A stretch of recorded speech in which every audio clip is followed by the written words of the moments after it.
In this video, I'll give you some tips that will help you reach the point where your social media accounts and your blog itself are combined.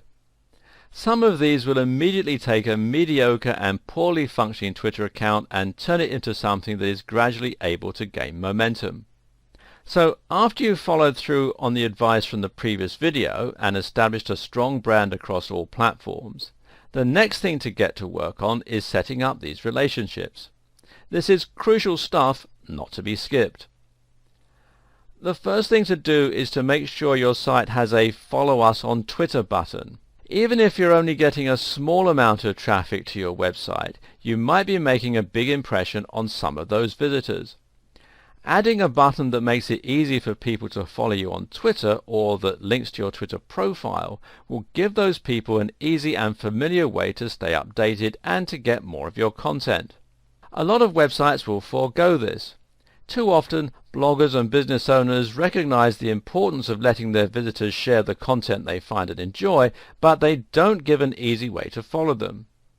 Add this function and make it prominent, and suddenly you have a way to stay in touch with your occasional visitors and to bring them back more often. This way, even if you were to ignore your Twitter, it would still grow slowly over time. Better yet is to add a Twitter feed to your website. Assuming your website is powered by WordPress, you can integrate this feature very simply by installing a widget plugin and arranging it to appear in your sidebar. The best widget for this task, in my opinion, is WP Twitter Feeds, which you can install from within the WordPress dashboard.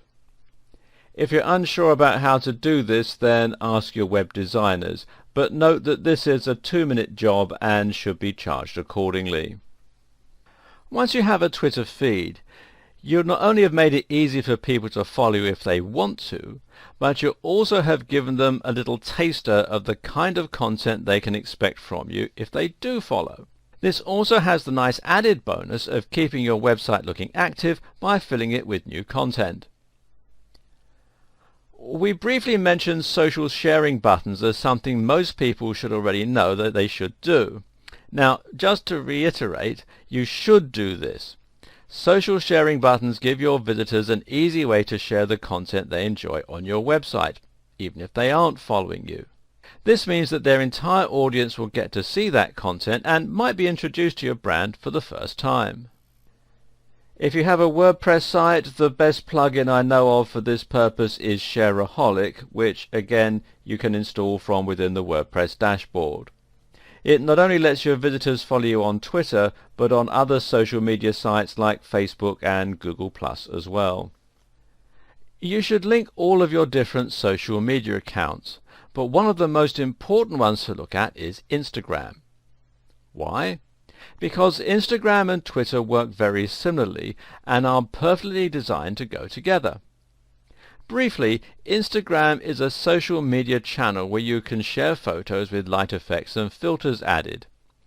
It's got lots of photos of sunsets, selfies of people working out, and shots of people's legs on sun loungers. But Instagram can also be very useful for marketers. For starters, it's actually larger than Twitter in many ways. At the same time, it makes similar use of hashtags, but it's actually more popular for them as people will enjoy looking at photos on particular themes. If you upload a photo of your hotel on holiday, for instance, then you might very likely want to see photos other people have recently taken of that same hotel, people who are likely staying there with you at that very moment. The great thing is that when you upload to Instagram, you can easily select to tweet to Twitter as well, and this will include the very same comment and hashtag while even showing a link to the image you posted. This way you can add a more visual element to your Twitter tweets, and people can feel as though they're getting an insight into your daily life or into the way you run your business. You should also link your accounts and ensure that if you post to one, that message will appear on all of your different social networks. So, for example, if you update your Facebook page status, then ideally that should appear on Twitter. Likewise, if you upload a new video, then you should have this appear on your Twitter account too. You can even set up WordPress to share new posts on Twitter. This is a great way to save time while providing compelling content to your Twitter followers. This feature is built right into WordPress, which makes the whole thing very easy. We're going to get a bit more advanced with this auto-posting in coming videos, but at this point the take-home message is that content you post in one place should automatically be shared across all your accounts where appropriate. Here's one more way to get people to sign up to your Twitter that often gets overlooked. Just ask them to. If you place a Twitter button in the corner of your website and you find that people still aren't signing up, then it could be one of two things. Either no one knows it's there, or you're not providing enough incentive for people to want to sign up. So instead of just leaving it to chance, why not say in the occasional blog post something like, "To stay up to date with all our latest content and special offers, please consider signing up to our Twitter." Something like this might be just enough to draw attention to your Twitter and get people interested. This works even better in video, so if you occasionally vlog, you should also make sure that you ask people to sign up at the end of each video. With everything we've covered in the last two videos, you should now have a good idea of how to set up your Twitter account for the best chance of organic growth and for synergy across your social media accounts and digital marketing efforts. Still though, all the synergy in the world won't make up for a lack of content. Ultimately, you need to ensure you are constantly filling up your Twitter account with new information that will make people want to sign up and keep following you.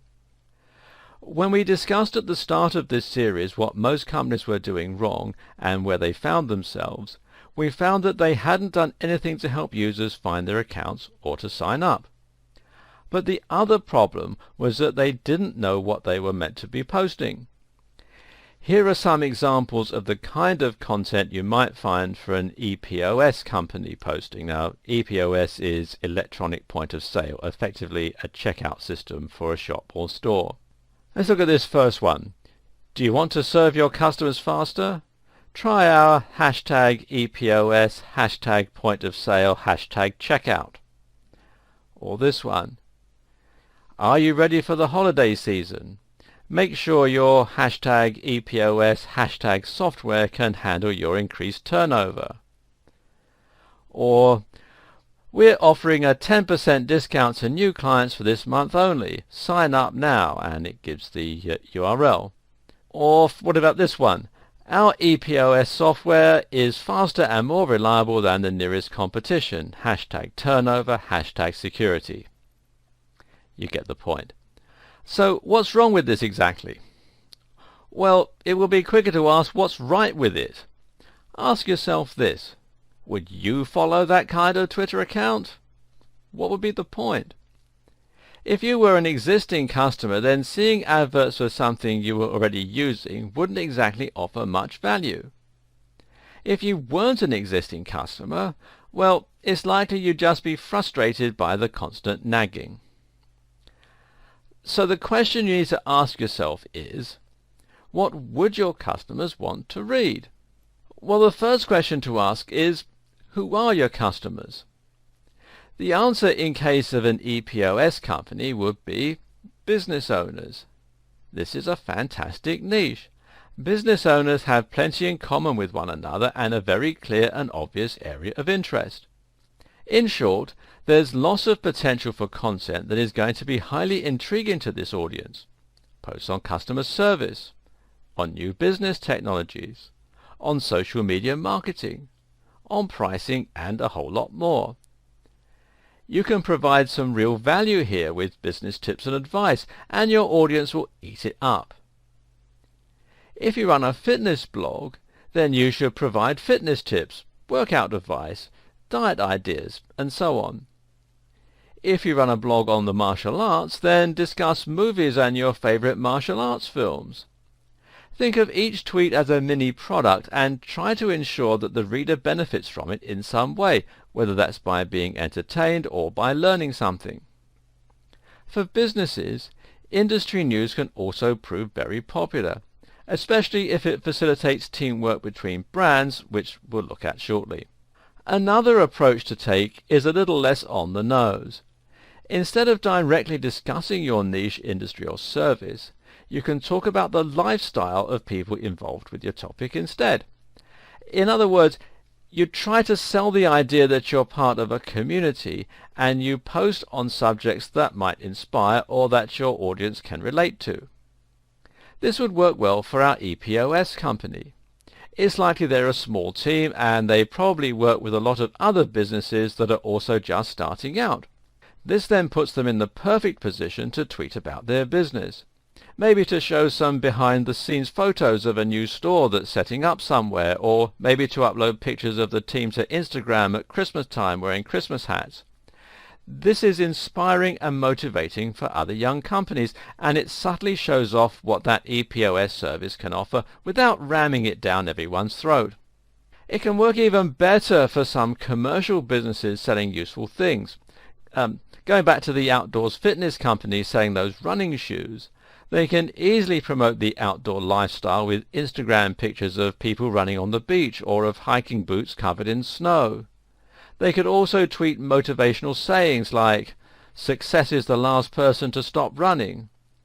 Likewise, covering something that everyone can relate to might mean something along the lines of, "One of the downsides of running, far too many clothes to wash." This is a powerful strategy because people will now feel like they're part of something by following you on Twitter. Instead of a company, you're now a movement and an ideal, and this is where social media can become truly powerful. There's another strategy that you can also employ with your tweets that will often prove popular, and that's to provide some kind of personal insight into your business or life. This works especially well for celebrities and for big bloggers. If you follow a well-known blogger, then you might find that you want to get some insights into their lives. What do they do in their spare time? What's their view on whatever? What do they eat for dinner? This sort of thing sounds trivial and boring, but if your fans really respect your content, you may be surprised at how interested they are in these seemingly mundane aspects of your life. It adds a new dimension to your content. It helps them to get to know you, and it builds trust and familiarity. So if you're a fitness blogger, don't be afraid to tweet a picture of what you're having for dinner. If you're a business owner, don't be afraid to post a picture of your busy commute one morning. Of course, it's important to gauge this correctly, and some of you will find it much easier and more suitable to employ this technique than others. If you're part of a multinational corporation, then you may find it's not appropriate to be too personal. If you run a small business, though, a few personal or behind-the-scene posts can help you to get to know you. But if you're a blogger in the same vein as Pat Flynn or Tim Ferriss, then feel free to be as personal and opinionated as you like, without offending anyone, of course. Another way to ensure that your Twitter is constantly full of interesting, relevant and quality information is to react to what's in the news and what's trending. Some people have described Twitter as being the pulse of the planet. What they mean by this is that the short-form content on Twitter and the large number of users makes it a great place for qualitative data. In other words, there are lots of words being posted in a format that's easy to interpret, and that way you can almost get the mood of the internet as a whole. Likewise, you can find out what's on the mind of the population by looking at what's trending, or which hashtags are currently being used most often. In all likelihood, if something big has just happened in the news, say a big celebrity were to have died, then hashtags related to that topic will be among the most widely used at that time. Eventually, one particular hashtag will rise to prominence and will come to represent that topic on Twitter. So, if an imaginary celebrity called Johnny Big Star were to die, then our popular hashtag might be hashtag RIP Johnny Big Star, or hashtag JB, etc. As someone who's trying to build prominence on Twitter, it's always a good idea to comment on these sorts of topics where possible. This is because you can be sure that lots of people will be looking for those hashtags and will be retweeting that content. What's more, once you have established your brand on Twitter, people should be interested to see your take on the matter. Just make sure you are careful not to be too divisive or offensive, unless this is your strategy, of course, and make sure that you only comment when you have something worthwhile to contribute. Note as well that if you comment on something that's too big, you can easily get lost in a sea of other comments. Sometimes it's picking up on the somewhat big news that will actually get you more coverage. Better yet, picking up on a story that's big in your industry can be a great way to stand out and get noticed. This way, the people who see your posts will be more targeted, meaning they are people who are potential clients and customers and who fall within your target demographic. Make sure that you keep one ear to the ground and do everything you can to stay constantly up to date with the latest developments. This might mean reading other blogs or industry newsletters. It might even mean following other Twitter users in your niche. Notice how useful it is when companies share news. And we'll continue this video in part 2.